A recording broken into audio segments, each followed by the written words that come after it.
The topic today is what makes a great outdoor company? Like, why would you want to buy, and which outdoor company would you want to buy from?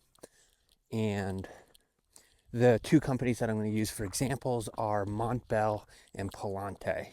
Uh, and the two things that make a great company is iteration, so that they have different generations of products, so that they keep improving the product over time, and even that they're improving the product before the first generation gets to the shelf. So before you even have your hands on the product, uh, some of these companies have 300 iterations of the product, and then field testing, not just sending the product to a bunch of random people and then saying, like, send me back your comments, but that they give the product to someone that's going to be using it specifically the way that it was designed for. So, for example, I think, so Montbell is a huge company, and so maybe they're making a pair of shorts, right? Or they're making the Tachyon windbreaker that I have.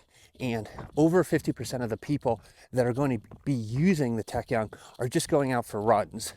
But a great company has a ideal, and the ideal is that they're making a product specifically for an intense environment. And so they wouldn't just give it to a bunch of people that are going out for runs and being like, how does this feel? Because they're, going on runs 4 days a week, and they're going to respond, they're going to send back to Montbell like, it's great, I like it. But the Montbell windbreaker was specifically made for ultralight backpacking and ultralight mountaineering. And so maybe there's only like 5% of the people that are going to be high alpine and be using a windbreaker, but they send the Montbell Tachyon to those people, and they pay them to test the product to its limit until it breaks, and then they ask them to in depth give them notes on how the product broke. And that's how you get a great product.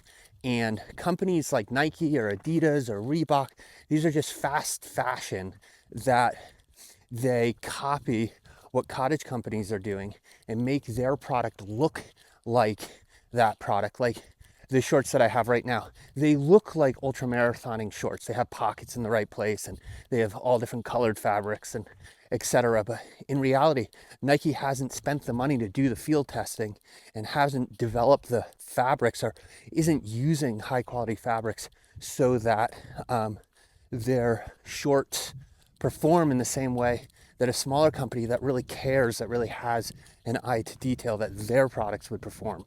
And then iteration is really important. There's companies like ULA and certainly like Palante that you don't have to do this, right? The company doesn't have to keep sort of nitpicking their product until it becomes perfect. But for example, like the Joey that I have right now,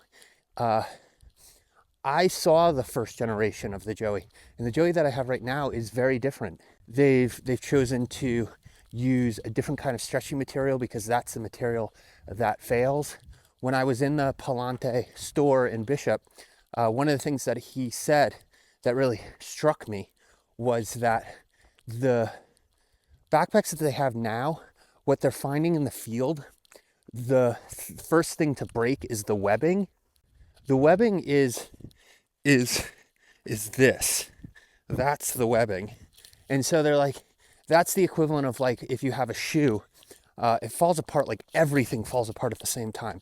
If the webbing is the first thing to go, it means that, like, essentially that's the end of the product. So they've made it as durable as the most durable material on the backpack.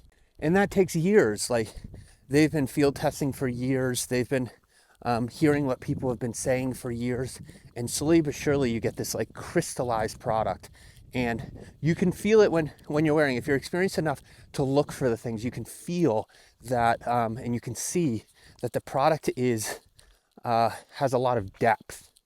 And so it was Ashland that I got my pair of Nike shorts, and that's when I started thinking about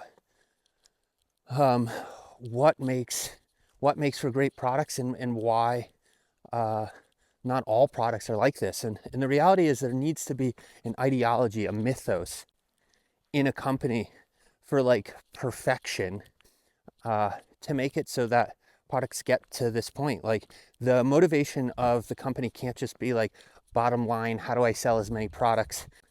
I've talked about this also with shoes. You know, they make shoes with this bouncy rubber that feels good when you first put it on your foot, but then ultimately hurts your foot because your arch is collapsing. And so it's the same thing with some backpacks and clothing, where it looks good in the store, it feels good in the store, but once you walk for 5 miles in it or with it, it's terrible. And so a company needs to have a sort of a culture, or someone who really cares about perfection to make it so that their products really perform well. And nowadays it's really like, sometimes it's the opposite of like, I mean, it's just 5 or 10% more that you're paying for a product that has been iterated and fully field tested. You know, like a pair of Nike shorts are $100, and a pair of Lululemon shorts are just $10 more, $20 more. Same with Palante backpacks. You're going to be spending $200 for a general high-end backpack, so might as well spend $20 more and get a backpack that works. So the reason that I thought to think about this in the first place was after my Continental Divide Trail hike. I went to Nepal and I did a 1-month meditation retreat at this Tibetan monastery. And there was this person there who worked for Lululemon. She was a designer, and she explained to me how it is that these companies do like extensive field testing. Lululemon does wash tests as well. Like, so most companies will do wash tests, how many times you can put it through the wash before the fabric breaks down.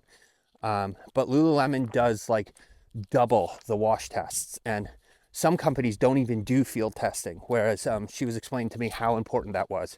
So when I got my Nike shorts, and immediately they were rubbing in all these like weird ways, and I could tell that it wasn't a real pair of shorts. All they cared about was making the short look in a particular way so that people bought it.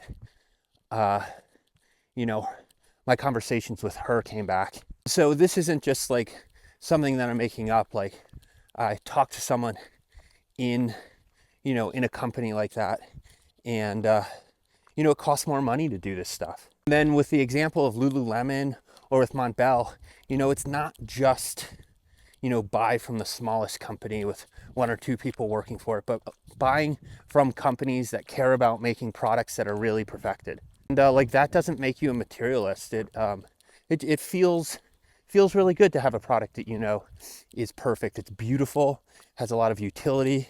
The people that made it cared about it, and it's expression of creativity and problem solving. So, and then if you're a thru hiker, buy from these small companies. Support the companies that are doing it because they love it, and they have principles of creating the best product possible. So today I am it rained last night under my DCF poncho, went well, and today I'm going up to Mount Hood and the Timberline Lodge to have a big buffet. I'll make it for lunch as opposed to breakfast. So thank you for watching.